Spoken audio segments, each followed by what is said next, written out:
Malheureusement, ça ne les intéresse pas. Ils ne savent même pas qui est Brassens. Et ils savent qui est Claude François.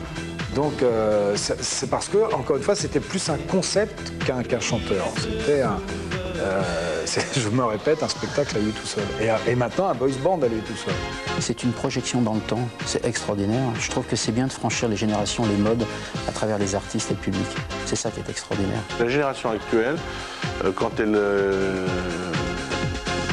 va dans une boîte, quand elle écoute Claude François, même si elle ne l'a pas vu sur scène, elle est prise par cette formidable voix et cette énergie qui transgresse et qui durera. Et moi, je crois que Claude François, il durera, il restera comme ça. On aura toujours plaisir à l'écouter, de génération à génération. Je me souviens d'un dimanche, un samedi soir, au Moulin, il regardait une émission de variété à 20h30 sur une des chaînes, je ne sais plus laquelle.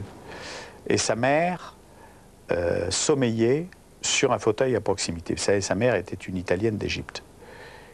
Elle avait donc un accent. Et il regardait cette émission de variété, et sa mère ouvre un œil comme ça, elle le faisait souvent d'ailleurs, elle regarde la télé, puis elle regarde son fils et lui dit « De toute façon, ils n'ont pas tant de talent. » Et elle ferme son œil. Et lui, ça l'a exaspéré. Et il lui a dit ce qu'il disait souvent quand il était d'ailleurs en période de tension. Il s'est tourné vers elle et dit « Mais tu as vu comment tu m'as fait? Je suis petit, j'ai les jambes arquées, j'ai une voix de canard. Quand je chante, on dirait une crécelle. Et tu parles encore? Et tu me dis que j'ai plus de talent que les autres? C'est pas le talent que j'ai, c'est la volonté de m'en sortir que j'ai. » Et puis il s'est remis à regarder la télé.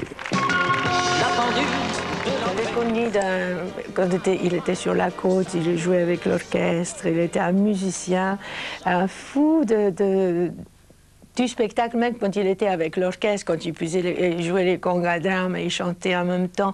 C'était un phénomène pour moi. Je l'ai admiré depuis les débuts. J'ai rencontré Claude dans les années 65-66. Ensuite, on s'est vu beaucoup. Et on s'est tellement vu qu'un jour, on a présenté ensemble une émission produite par lui qui était avec le chœur en 72. Il y avait un jeune chanteur dont on parlait qui venait de faire Belle, Belle, Belle, qui était un grand succès. Et nous avions une émission culturelle qui s'appelait Teuf Teuf ou le triomphe de l'automobile. Et nous avions un sketch de Louise de Villemorin sur de vieilles voitures. Nous avions Michel Audiard qui avait écrit aussi sur les taxis de la Marne.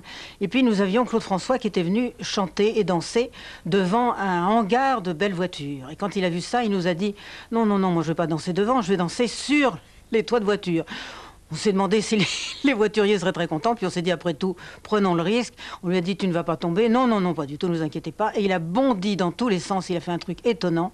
Et là, nous avons compris qu'il avait la rage de vaincre, la rage d'arriver, et que ce serait forcément une grande vedette.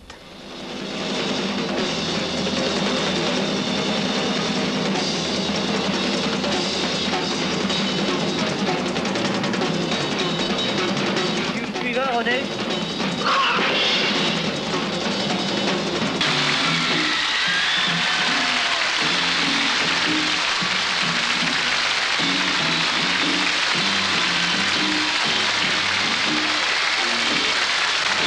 On a tout de suite eu un très bon contact et d'autant plus que j'étais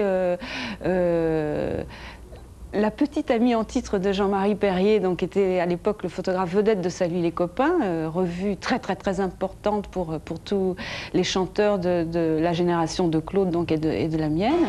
Tous les garçons et les filles de mon âge font ensemble des projets d'avenir. Tous les garçons et les filles de mon âge savent très bien ce qu'aimer veut dire. Et en plus, il avait comme point commun avec Jean-Marie d'être nés le même jour. Ça veut dire qu'ils fêtaient leurs anniversaires la plupart du temps ensemble. C'était même devenu un rituel sur la longueur. Le 1er février, Jean-Marie et Claude fêtaient leur anniversaire ensemble. Je l'ai vu la première fois, il était là, je me souviens, au bout du couloir avec son disque à la main. Mais sinon, je me souviens, c'est qu'il y avait dans les yeux de ce jeune homme une volonté de s'en sortir et de le faire entendre. Et enfin, c'était vraiment la guerre, quoi. Son premier disque, c'était sur le nom de Coco, et ça s'appelait le Nabout Twist. Et c'était un twist un peu égyptien, un peu oriental. Mais c'était un flop. Si tu veux maigrir, il faut danser le Nabout Twist!